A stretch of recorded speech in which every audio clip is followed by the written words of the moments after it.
करीम ने मुनव्वर से पूछा, साहब आप इस हवेली की जांच करके क्या करोगे? नीम अंधेरे में करीम की तेज भूरी आंखें यूं चमक उठे कि जैसे अभी मुनव्वर का अंदर पढ़ लेंगी।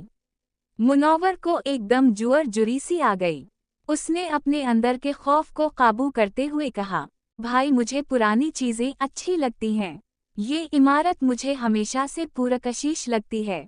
जब जब करीब से गुजरता था तो दिल करता था कि अंदर से देखूं। चले साहब ठीक है, बस ख्याल रहे आप अपनी आमद का किसी से जिक्र नहीं करेंगे, क्योंकि यहाँ बहुत से लोग हैं जो इस तरह की गैर आबाद इमारतों पर कब्जा जमाने की ताक में रहते हैं। चाय पीने के बाद करीम मुनव्वर को लेकर इमारत के पिछले दरवाजे की तरफ गया। ये दरवाज़ा एक बड़े कद काठ का था जो बेहतरीन लकड़ी से बनाया गया था। खूबसूरत नक्श वाव निगार से मज़ीद ये दरवाज़ा खुद अपनी शान वाव शौकत का गवाह था। दरवाजे को करीम ने एक मोटी सी चाबी से खोला और उसे अंदर धकेलने के लिए काफ़ी जोर लगाना पड़ा। जब वो दोनों अंदर दाखिल हुए तो बोसीदगी की नागवार बोसी महसूस हुई। मुनव्वर ने हाथ नाक पर रख लिया। करीम ने आहिस्ता से कहा कि इमारत चूंकि बंद रहती है इसलिए ताज़ा हवा का दखल नहीं हो पाता।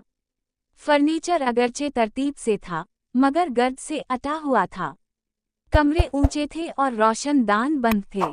मुनव्वर ने माहौल का जायजा लेते हुए कहा, हालात तो बहुत बुरे हैं। अगली किस्त जल्द ही।